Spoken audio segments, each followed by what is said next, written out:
All right, welcome back to Problem Solver Politics. We are going to continue in our trend of analyzing the platform of Andrew Yang by giving you the conservative and or libertarian reasons to warm up to the idea of the UBI, the Universal Basic Income, or as Andrew Yang calls it, the Freedom Dividend. Now, this isn't a complete endorsement of his specific platform, but he's the only person talking about what can be considered for conservative reasons a very, very, very good idea.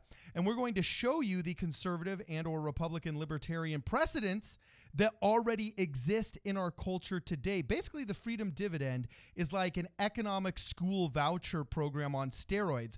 And interestingly enough, it is wildly Republican, wildly conservative. I think Andrew Yang's just a closeted Republican, I'll be honest with you, who didn't want to run against Donald Trump in the primary, so he decided to go on to the Democrat side.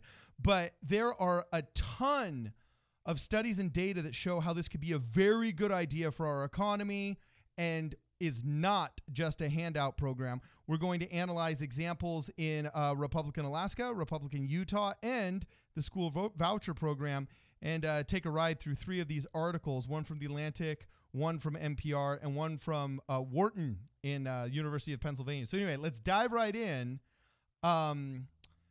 First and foremost, as conservatives,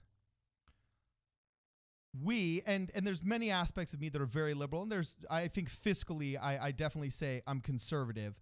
However, all conservatives agree. I will quote Dennis Prager, like one of the most conservative people God ever created. None of us have a problem with how wealthy the wealthy get as long as those on bottom live decently. We don't care how high those on top get as long as those on bottom live decently. And we all believe not in universal equality of outcome. We don't believe in leveling the outcome field. We believe in leveling the playing field, that everybody gets equality of opportunity. That's why we give so much to education and believe so much in helping out young children. If you're older, we say, hey, you got to pull yourself up by your bootstraps, get a job, work through life, grit your teeth, and make it work.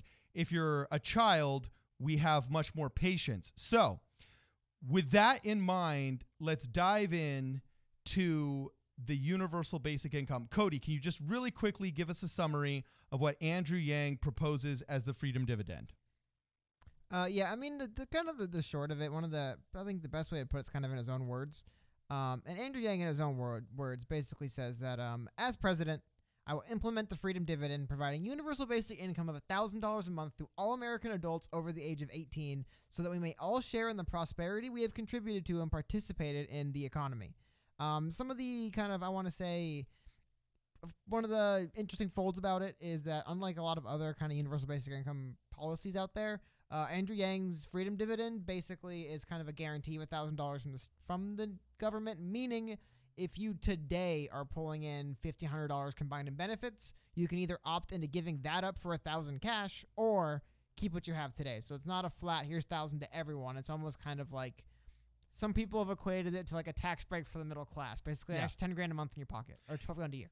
Yeah, now it's important to delineate all of these details because I know when you first told me about the Freedom Dividend, I thought, whoa, another $1,000 for everybody that doesn't want to work. This is Bernie Sanders on steroids. And I bristled against it. However, what Andrew Yang is specifically proposing is a choice. Just like as conservatives, we like the idea of school vouchers in failing neighborhoods that introduce competition into the education field. Andrew Yang's Freedom Dividend is saying, hey, look, if somebody's receiving $800 a month from WIC, $1,600 a month from, Section 8 housing, $800 a month from financial assistance program 372, this can add up to being average recipients in Los Angeles County can be getting as many as $2,500 to $3,500 a month worth of assorted benefits. And the sad part is so much of that dollar amount of benefits is just eaten up by the bureaucracy that administrates those benefits. So he's actually saying, I will give you a choice. You can take those benefits, keep receiving your WIC, keep receiving your Section 8 housing, keep receiving your financial assistance, or you can have the choice of receiving a check for $1,000. Some say it could be as high as $1,500. Some say as low as $800. But at the end of the day, it's a check right now for the running amount of $1,000. Now, before you bristle against this, remember that person that does take that check is actually going to be net saving the government $600 in that case and eliminating bureaucracy. And this is actually an idea that is not new and was prescribed in 1962 by the second great one behind Ronald Reagan, Milton Friedman. All my libertarian brothers and sisters out there love Milton Friedman. This is like the only guy that got it right. He's the one that suggested no governmental intervention in private contracts, wrote a million books about how we can do everything we're not doing in our economy right now to work it out. And in 1962, he actually suggested what is basically the universal basic income by suggesting what was called a negative income tax, where everybody would get $10,000 a month, which is basically in 1962 equivalent to about $1,000 a month. So let's dive into this article by The Atlantic. They actually reference in this article by The Atlantic 5 different times this has been suggested, all of them about 40 years ago. First, in 1962, was Milton Friedman, the libertarian economist. He suggested the negative income tax, which is basically the Freedom Dividend. In 1967, Martin Luther King said to abolish poverty, we needed the, quote, guaranteed income. And Richard Nixon in 1972 proposed a version of this that George McGovern, one of his actual opponents, adopted later. And in 2006, most recently, Charles Murray suggested a $10,000 grant to everybody that was living below the poverty line. And we're actually living 2 examples of a universal basic income in 2 different states. Alaska had a governor. What year was it, Cody? Don't have it in front of me right now. It looks like it was in the 70s, right? I believe 1982 is what I'm looking at right now. 1982. Okay. So in the 80s, the big bad Alaskan pipeline was built that was dragging all of that oil from the north down to the south. And Alaska was going to make a ton of tax revenue off of this oil. And they were figuring out what to do with it. And basically, a Republican governor said, okay, we can either create a huge, massive state bureaucracy to handle all of this tax money, or we can just divide it up amongst the 600,000 residents in Alaska, and they all get a $2,000, $2,300 check. What do you guys want to do? The people voted on the $2,300 check, so everybody that lives in Alaska gets a $2,300 check. Now, they're not all just sitting around smoking weed and playing video games. Actually, the stats show that it did not even affect the work ethic, the hours worked, so on and so forth. People actually just put the money to good use, just like parents who want to educate their children put the school voucher money to good use. Also, the state of Utah. Let's go to that NPR article. What happened in the state of Utah, Cody?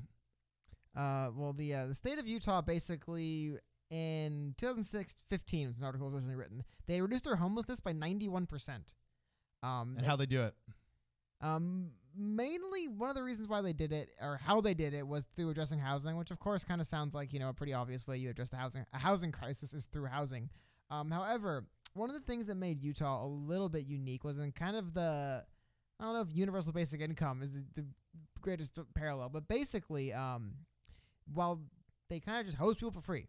It says right here, the idea of housing first is that housing comes first, services later. Clients do have to pay some rent, either 30% of income or up to $50 a month, which, up to $50 a month, that's basically free housing for people. Anybody can do that. I mean, I remember when this happened. I actually went to college in Utah, and Utah came out with a great idea. They simply did the numbers. They said, we're a small state. We have a problem with about 30,000 chronically homeless throughout the state. And it doesn't vary too much year for year. And we're dumping all of these millions into this program.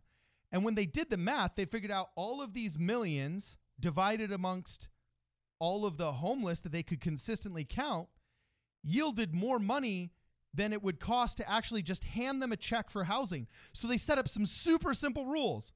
They basically just said, if you have a mental illness, then you need to go dealing with your demons with one of our, state certified mental health practitioners. But if you're homeless, we will pay for your housing. Boom. There's your mortgage check right there.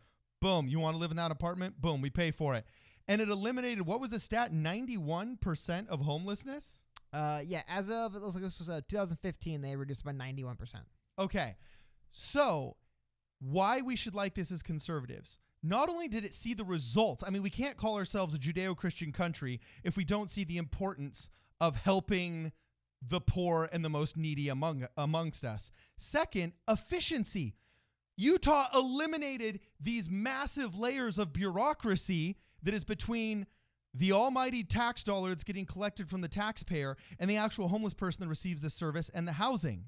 This is, I think it's wildly parallel to the universal basic income, Cody, because what we would be doing is basically eliminating the 79, I mean, Senator Lee, according to this Atlantic article, okay, Senator Lee from Utah himself has counted 79 mean-tested programs that allot money to people, which means there's 79 bureaucracies. There are 13 housing programs, federal housing programs in the United States of America. Think how many bureaucrats, how much unnecessary waste there is in that massive middleman, and how much savings there are if we get rid of it. So in the same way that Utah got rid of the middleman and just passed the buck straight to the homeless, thus eliminating 91% of the poverty, it seems to me that the universal basic income would be an elimination of all these middleman welfare programs so that this cash can go to the average citizen. And even if it goes to somebody that doesn't need it, they're going to put it towards something useful. I could see this being a wildly positive effect on our economy that would not cost us extra money, Bernie Sanders style, and ultimately is completely conservative / libertarian in its ideology, because it's not establishing an equality of outcome, but an equality of opportunity that already has precedent in what? 3 different Republican and or libertarian or liberty-leaning areas. Where am I going wrong, Cody? No, I mean, like, one thing I just want to point out, just kind of a further purpose to this. There's actually a study done by the federal government on homelessness and how much a chronically homeless person costs the government, and they estimate between $30,000 and $50,000 a person. So when you think about it that way, if it's $30,000 to $50,000, and this is talking about emergency room visits, jail time, property damage, so anything like that, $12,000 a year is obviously a lot less than $30,000 and $50,000 a year, and it's actually going to the person, not being distributed amongst multiple bureaucracies to try to handle a problem they're not equipped to handle most of the time. Yeah. Now, see, I look at this and I see this healing a ton of problems. Think how competitive urgent care facilities would all of a sudden become if they knew that everybody could afford to actually go visit. Think how competitive all these services would become if all of a sudden everybody knew there's a universal basic income out there and we can go after those dollars. This would all of a sudden create an economy of competition where the people themselves are choosing what to do with the money. When you get $800 worth of WIC, here in California, a big problem with WIC, which is basically the food stamp program that are given to parents with young children here, it stands for Women, Infant, and Children, is they only have one protein they give you, and that's peanut butter.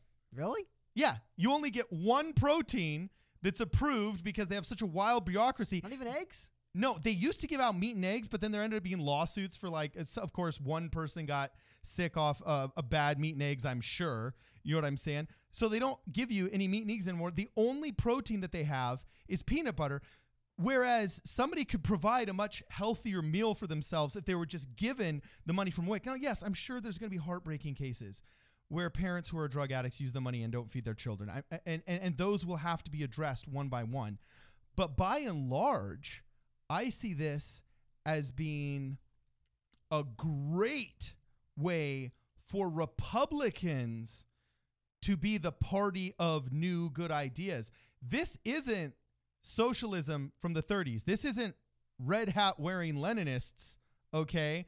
This is actually a brand new way of looking at the economy that I think is wildly capitalist. And that's the biggest problem. Is one of the first people to talk about the universal basic income was Elon Musk in his infamous Twitter rant when he tried to claim that he was a socialist. It's kind of funny when the guy that, is profiting off the most capitalist economy in the world, making bazillions of dollars off PayPal and Tesla, all of a sudden comes out as saying, oh, I'm all about, socialism and the government controlling the means of production. That was the most boneheaded thing I'd seen on Twitter from an intelligent man I'd ever heard in my life.